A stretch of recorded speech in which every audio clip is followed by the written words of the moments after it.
ଗୋସ୍ୱାମୀଙ୍କ ସହିତ ନାନା ପ୍ରସଙ୍ଗେ ଜ୍ୟୋତିଷଙ୍କ ସହିତ ପ୍ରଶ୍ନୋତ୍ତର କାର୍ଯ୍ୟକ୍ରମ। ଜ୍ୟୋତିଷ ଠାକୁରେ, ଦାନ କାହାକୁ କୁହାଯାଏ ଓ କିପରି ଦାନ କରାଯାଏ? ଶ୍ରୀ ଶ୍ରୀ ଠାକୁରେ, ଯେଉଁ ଦ୍ରବ୍ୟ ତ୍ୟାଗରେ ଆପଣାର ଅଧିକାର ନଷ୍ଟ ହୋଇ ଗ୍ରହିତାର ଅଧିକାର ଜନ୍ମେ ତାହାକୁ ଦାନ କୁହାଯାଏ। ଯେଉଁ ଦାନ ପରେ ଦ୍ରବ୍ୟ ଉପରେ ଦାତା କୌଣସି ପ୍ରକାର ଅଧିକାର ସାବ୍ୟସ୍ତ କରିବା ଅନୁଚିତ। ଦେଶ କାଳ ଓ ପାତ୍ର ଆଦି ବିବେଚନାରେ ଦାନ କରିବା ବିଧି ଶାସ୍ତ୍ରରେ ଅଛି। ସେହି ବିଧି ବିଧାନ ଅନୁଯାୟୀ ଦାନ କରିବା ଉଚିତ। ଜ୍ୟୋତିଷ ଆତ୍ମବଡ଼ିମା କ'ଣ? ଶ୍ରୀ ଶ୍ରୀ ଠାକୁରେ, ପ୍ରକୃତି ଧର୍ମୀ ଜୀବ ନିଜସ୍ୱ ଜ୍ଞାନରେ ଅତି ମାତ୍ରାରେ ଜଡ଼ିତ ହୋଇ ପରାଧର୍ମକୁ ଅସ୍ୱୀକାର କରିବାର ଭାବକୁ ଆତ୍ମବଡ଼ିମା କୁହାଯାଏ। ଜ୍ୟୋତିଷ ଆପଣ ଅନେକ ସମୟରେ କେତେକ କଥା ଗୋପନ ରଖିବାକୁ ଆମକୁ କହିଥାନ୍ତି, କାହିଁକି? ଶ୍ରୀ ଶ୍ରୀ ଠାକୁରେ, ଯାହା ଗୋପନ କରିବ ଅନ୍ତଃକରଣରେ ତାହା ବୃଦ୍ଧି ପାଇବ। ସତ୍ୟ ଓ ଧର୍ମ କ୍ଷେତ୍ରରେ ମଧ୍ୟ ଏହା ହୁଏ। ତେଣୁ ତମ ଅନ୍ତଃକରଣରେ ଥାଇ ଯାହା ପର୍ଯ୍ୟାୟକ୍ରମରେ ବୃଦ୍ଧି ପାଇଲେ ତମର ମଙ୍ଗଳ ହେବ, ତାହା ସବୁ ଗୋପନ ରଖିବାକୁ ଆମେ ଆଦେଶ ଦେଉ। ଅମଙ୍ଗଳକର ପାପକର୍ମ ବାରମ୍ବାର ପ୍ରକାଶ କରିଦେଲେ କାଳକ୍ରମେ ତାହା ଲୋପ ପାଏ, ଅନ୍ତଃକରଣରେ ରହେ ନାହିଁ ବା ବୃଦ୍ଧି ପାଏ ନାହିଁ ବୋଲି ସେସବୁ କଥା ତମ ଅନ୍ତରଙ୍ଗଙ୍କ କାନରେ ବାରମ୍ବାର କହିଦେବା ଉଚିତ ଓ ପୁଙ୍ଖାନୁପୁଙ୍ଖ କହିଦେବା ଦ୍ୱାରା ଅନ୍ତଃକରଣ ନିର୍ମଳ ଓ ପବିତ୍ର ହୋଇଯାଏ। ପରମ ପିତା ସେହି ପବିତ୍ର ଅନ୍ତଃକରଣରେ ବିରାଜମାନ କରନ୍ତି। ଜ୍ୟୋତିଷ ସମାଧିସ୍ଥ ହେବା ସହିତ ଗୁରୁଙ୍କର ସମ୍ପର୍କ କ'ଣ? ଶ୍ରୀ ଶ୍ରୀ ଠାକୁରେ, ବ୍ୟକ୍ତି କର୍ମଯୋଗ କରି ସମାଧିସ୍ଥ ହୁଏ। ଏକାଦିକ୍ରମେ ନିରବଚ୍ଛିନ୍ନ ଭାବରେ 28 ମିନିଟ୍ 48 ସେକେଣ୍ଡ ପର୍ଯ୍ୟନ୍ତ ଏକ ଲୟରେ ମନକୁ ରଖିପାରିଲେ ଗୋଟିଏ ସମାଧି ଅବସ୍ଥା ପ୍ରାପ୍ତ ହୁଏ। ଏ ପ୍ରକାର ସମାଧିସ୍ଥ ହେବା ପରେ ଗୁରୁଙ୍କର ଆବଶ୍ୟକତା ଅଛି। କେହି କେହି ସମାଧିସ୍ଥ ପରେ ସ୍ଥୂଳ ଗୁରୁଙ୍କ ଠାରୁ ସମ୍ପର୍କ ଛିନ୍ନ କରିଦିଅନ୍ତି। ସ୍ଥୂଳ ଗୁରୁଙ୍କଠାରେ ସମ୍ପର୍କ ରଖନ୍ତି ନାହିଁ ବା ରଖିପାରନ୍ତି ନାହିଁ। ସ୍ଥୂଳ ଗୁରୁଙ୍କ ପାଖକୁ ସୁଦ୍ଧା ଆସନ୍ତି ନାହିଁ। ସେମାନେ ଠକି ଯାଆନ୍ତି, ଖଣ୍ଡ ସମାଧି ସ୍ତରରେ ପଡ଼ି ରହନ୍ତି। କିନ୍ତୁ ଯେଉଁମାନେ ଚତୁର ଭକ୍ତ, ସେମାନେ ପୂର୍ଣ୍ଣ ସମାଧି ଲାଭ ପର୍ଯ୍ୟନ୍ତ 24 ଘଣ୍ଟା ଧରି ସମାଧିସ୍ଥ ହେବା ପର୍ଯ୍ୟନ୍ତ ଗୁରୁଙ୍କ ସହିତ ସମ୍ପର୍କ ରଖି ଆଧ୍ୟାତ୍ମିକ ଶିକ୍ଷା ଲାଭ ଆଶାରେ ଯିବା ଆସିବା କରିଥାନ୍ତି। ଗୋଲକ ସାଧୁମାନେ ଏହି ଶ୍ରେଣୀର ଅନ୍ତର୍ଭୁକ୍ତ। ଜ୍ୟୋତିଷ ସମାଧି ଲାଭ ପରେ କର୍ମଯୋଗର ଆବଶ୍ୟକତା ଅଛି କି?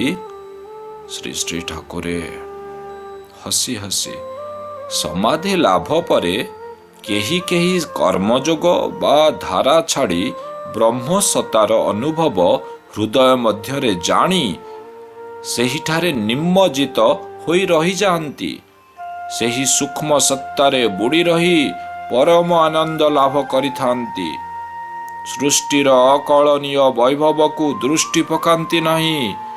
ଏହିପରି ସାଧୁ ଭକ୍ତଙ୍କର ଜ୍ଞାନର ବିକାଶ ସାଧିତ ହୋଇପାରେ ନାହିଁ ସତ, ମାତ୍ର ପୂର୍ଣ୍ଣ ବ୍ରହ୍ମ ଓ ବ୍ରହ୍ମ ଆନନ୍ଦ ତାଙ୍କୁ ସବୁବେଳେ ମିଳୁଥାଏ।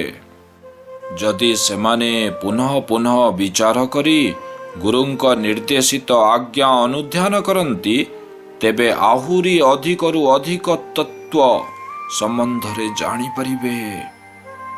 ଜ୍ୟୋତିଷ ଗର୍ବ କାହାକୁ କୁହନ୍ତି?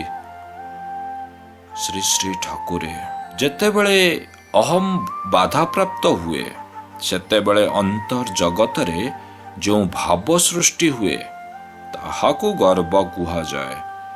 ଆଧ୍ୟାତ୍ମିକ ଜୀବନରେ ସାମାଜିକ ବୁଦ୍ଧି ବାରମ୍ବାର ବିପର୍ଯ୍ୟସ୍ତ ହୋଇ ପ୍ରାଣୀକୁ ଯେଉଁ ଆଘାତ ଦିଏ ସେହି ଆଘାତରୁ ପ୍ରାଣୀ ମନ ଭିତରେ ଯେଉଁ ବିକୃତ ଭାବ ସୃଷ୍ଟି ହୁଏ ତାହା ଏହି ଗର୍ବର କାରଣ। ଜ୍ୟୋତିଷ ଚରିତ୍ର କହିଲେ କ'ଣ ବୁଝାଏ? ଶ୍ରୀ ଶ୍ରୀ ଠାକୁରେ ପ୍ରତ୍ୟେକ ମହାପୁରୁଷ ଦର୍ଶାଇ ଯାଇଛନ୍ତି ଯେ ପର ଉପକାର ପରମ ଧର୍ମ। ଏହାଦ୍ୱାରା ସେବା ହୁଏ। ଏହି ସେବା ଧର୍ମ କ୍ଷେତ୍ରରେ ଗୋଟିଏ ମୁଖ୍ୟ ଅଙ୍ଗ।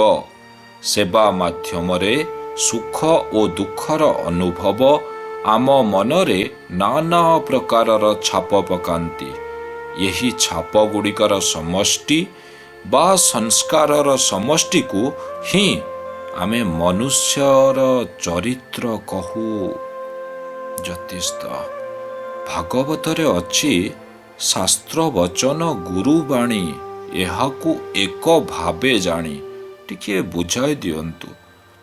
ଶ୍ରୀ ଶ୍ରୀ ଠାକୁରେ ତଳକୁ ମୁହଁ ପୋତି ଆମେ କ'ଣ ଗୀତା ଭାଗବତ ପଢ଼ିଛୁ ଯେ ତୁମକୁ ବୁଝାଇ ପାରିବୁ?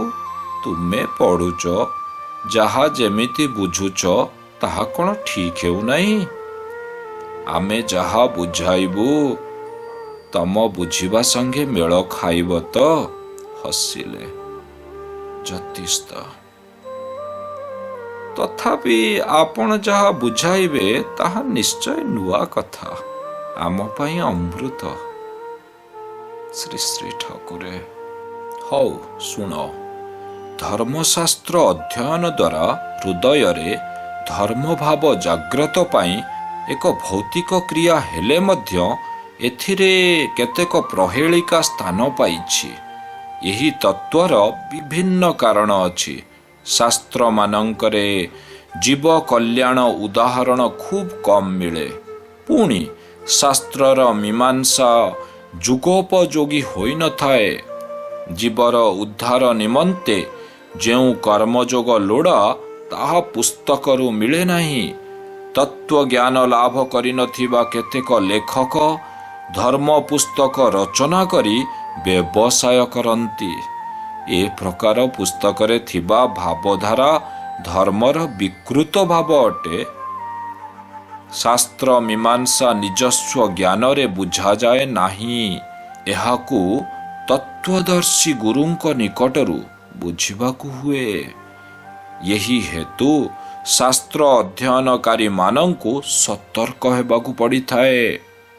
ଶାସ୍ତ୍ର ବଚନ ସହିତ ଗୁରୁ ବାଣୀଙ୍କୁ ମିଳାଇ ଏକ ଭାବରେ ଯୁକ୍ତ ବିହୀନ ଚିତ୍ତରେ ବୁଝି ଜାଣିଗଲେ ଦ୍ୱନ୍ଦ୍ୱ ବା ସନ୍ଦେହ ମୋଚନ ହୋଇଯାଏ। କାରଣ ଗୁରୁ ଶାସ୍ତ୍ର ବଚନକୁ ଯୁଗୋପଯୋଗୀ ବାଣୀରେ ପ୍ରକାଶ କରିଥାନ୍ତି।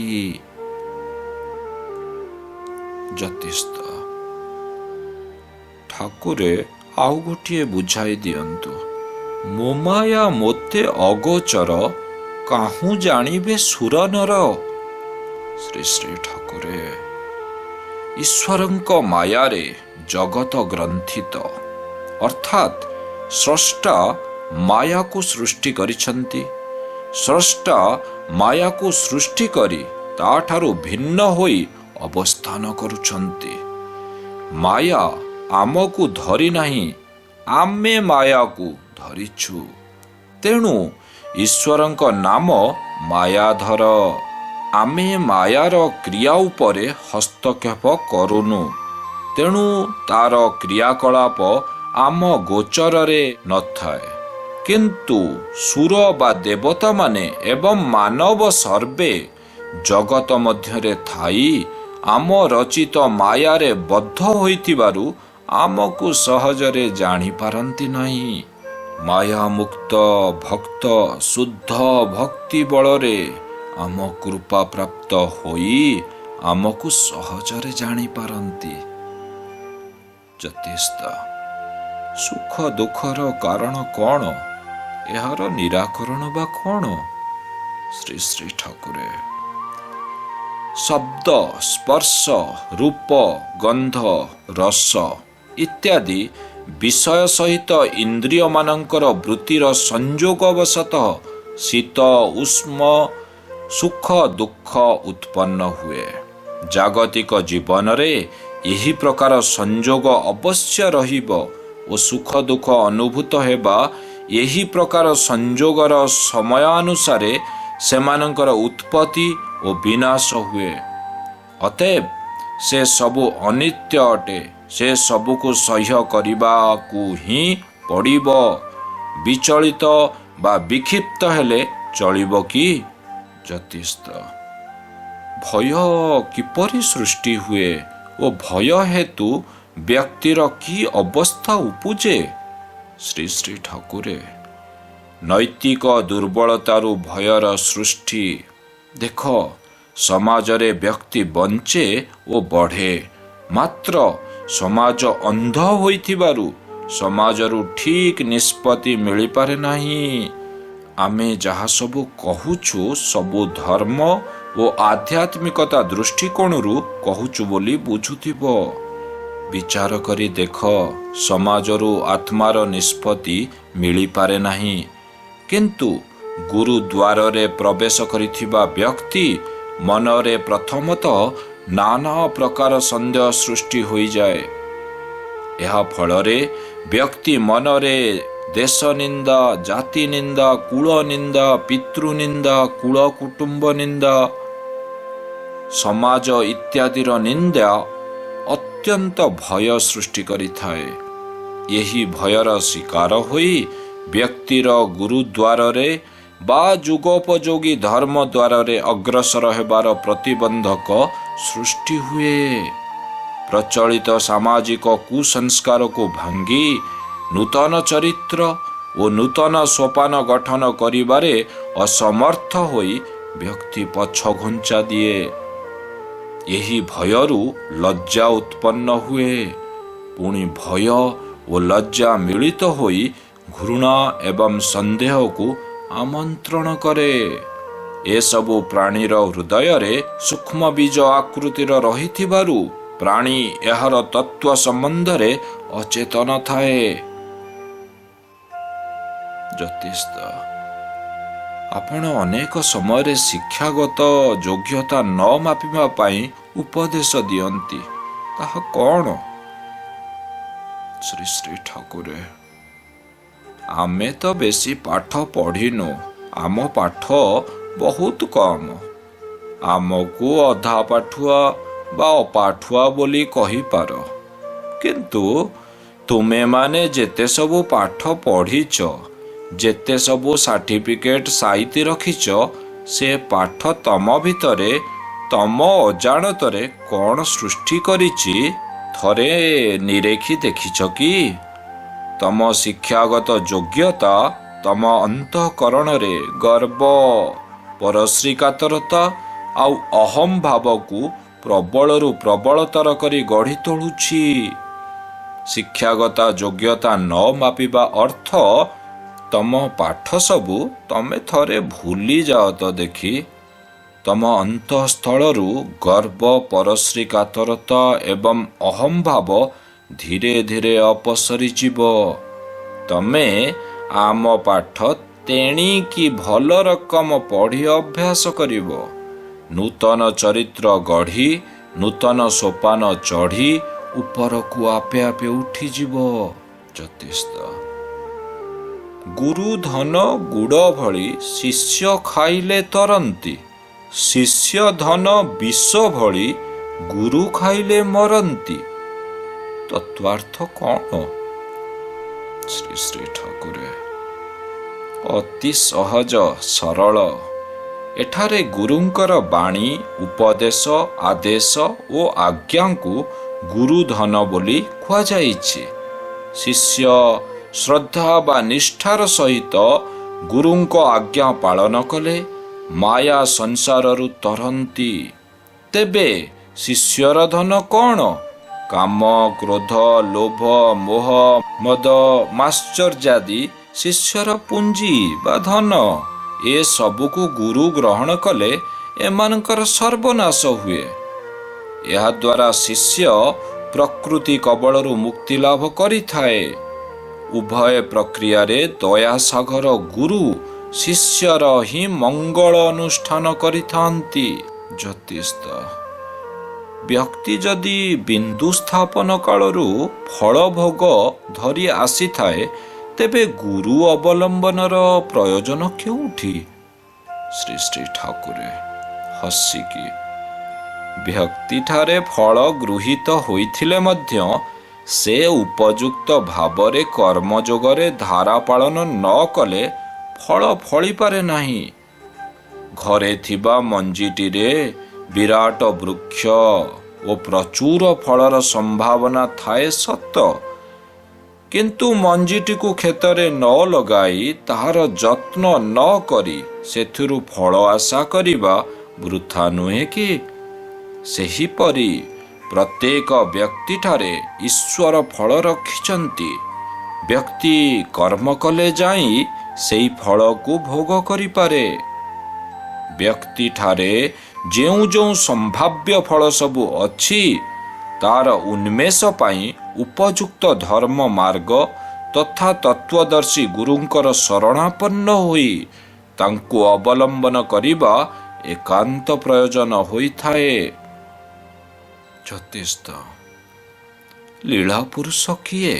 ସେ କିପରି ପୃଥିବୀକୁ ଆସନ୍ତି?